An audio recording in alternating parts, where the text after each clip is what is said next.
Assalamualaikum warahmatullahi wabarakatuh ya. Jumpa kembali dengan saya di mata kuliah Manajemen Investasi dan Pasar Modal ya. Pada kesempatan kali ini ya kita akan membahas lebih lanjut terkait beberapa instrumen keuangan ya yang bisa dijadikan alternatif untuk teman-teman semua dalam melakukan investasi saham. Nah, pada kesempatan kali ini kita akan membahas lebih lanjut terkait dengan reksadana.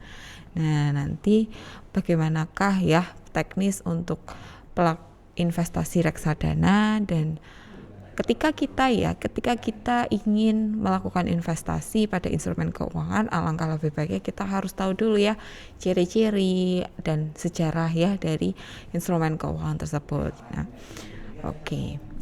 Sejarah lahirnya reksadana ya, kita mulai dengan sejarahnya dulu.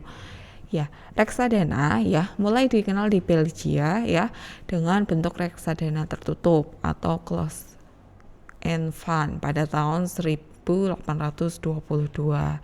Lalu ya pada tahun 1860 ya menyebar ya ke Inggris dan ke Skotlandia dengan bentuk unit investment trust.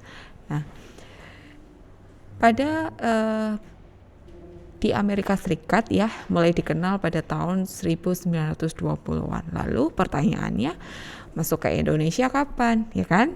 Nah, masuk ke Indonesia yaitu pada bulan September 1995. Nah, ceritanya nih ya, PT BDNI Reksadana menerbitkan reksadana tertutup, sama halnya seperti yang terjadi di Belgia ya. Yang pertama kali pasti yang tertutup dulu, dengan saham ya pada ini berjumlah 600 juta unit ya dengan nilai total sebesar 300 miliar. Nah, ini adalah awal mula ya reksadana masuk ke Indonesia. Lalu setelah kita tahu ya sejarahnya, bagaimanakah ya dan definisi reksadana itu apa? Ya. Definisi menurut Undang-Undang Pasar Modal ya, reksadana tersebut adalah suatu wadah ya. Wadah yang digunakan untuk ya menghimpun dana dari masyarakat pemodal untuk selanjutnya diinvestasikan dalam portofolio efek oleh manajer investasi.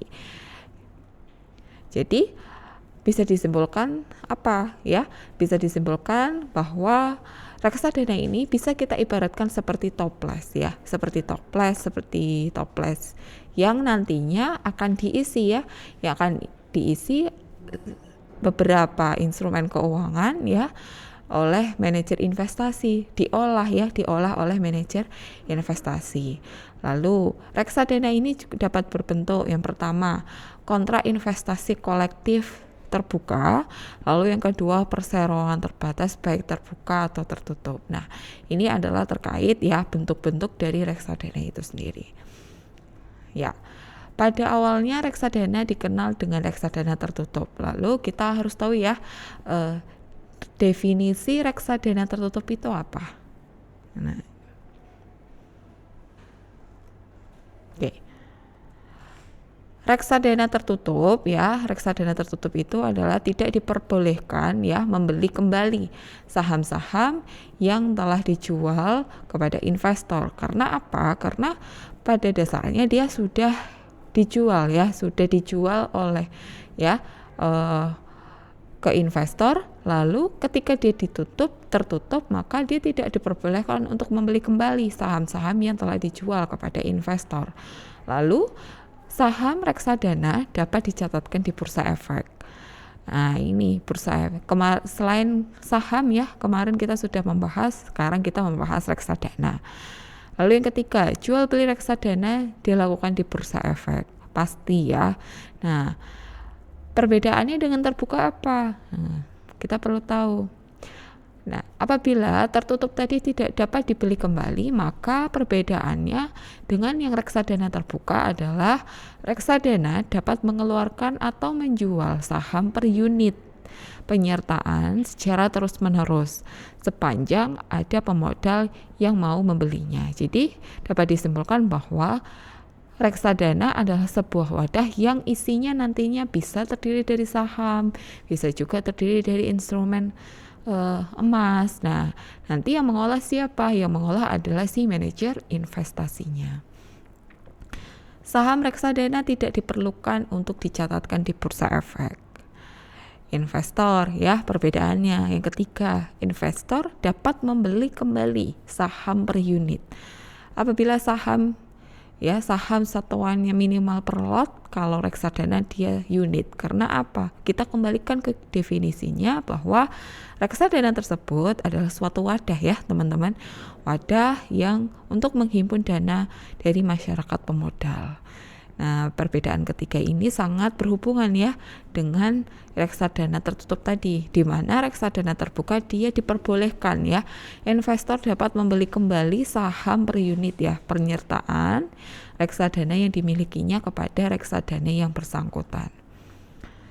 Harga jual atau beli saham per unit, ya, penyertaan reksadana berdasarkan nilai aktiva bersihnya, net asset value-nya pada hari yang bersangkutan. Nah, pada hari yang bersangkutan di sini maksudnya adalah bahwa, ya, setiap waktu, ya, setiap menit, ya, per 5 menit, per 10 menit, ya, instrumen keuangan dicatat berapakah nilainya. Nah, karena reksadana tersebut merupakan suatu wadah yang diisi beberapa instrumen keuangan, maka pada pada jam sore hari pasti tercatat, ya, rata-rata, ya, harga per unit dari reksadana per 1 unit itu berapa.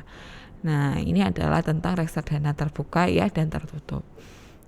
Lalu jenis reksadana itu ada satu, reksadana pasar uang, ya, di mana reksadana pasar uang adalah reksadana yang melalui, ya, investasi pada pasar uang. Efek bersifat surat hutang. Nah, ini karena dia dilakukan di pasar uang dan memiliki jatuh tempo kurang dari 1 tahun. Lalu ada yang kedua, yaitu reksadana pendapatan tetap. Ya, dia itu melakukan investasi sekurang-kurangnya 80%. Karena apa? Bersifat tetap. Dan nanti setiap bulan, setiap periode, investor yang memegang reksadana akan mendapatkan pendapatan tetap sejumlah berapa persen dari modal, ya, dari reksadana yang dimilikinya. Lalu ada reksadana saham. Nah, contohnya apa? Ketika investor sudah membeli reksadana, lalu manajer investasi itu melakukan pembelian saham untuk mengisi si reksadana. Jadi setiap satu reksadana belum tentu, ya, hanya terdiri dari emas saja, tapi bisa juga terdiri dari obligasi atau saham. Nah, ini terkait dengan yang terakhir adalah reksadana campuran. Ketika kita sudah tahu, ya, jenis-jenis reksadana, kita juga harus tahu keunggulan dari reksadana. Nah, yang pertama, ya, dikelola oleh manajer investasi yang profesional. Yang profesional di sini yang sudah tahu, ya, ilmu-ilmu bagaimanakah fenomena, ya, di keuangan yang berdampak pada instrumen keuangan, contohnya saham, kapan dia harus membeli, kapan dia harus menjual, ya, si manajer investasi di sini sudah tahu, ya. Lalu yang kedua, karena dikelola oleh manajer investasi, maka risikonya pasti relatif rendah, ya. Nah, karena satu diolah, ya, oleh profesional, ya, yaitu manajer investasi.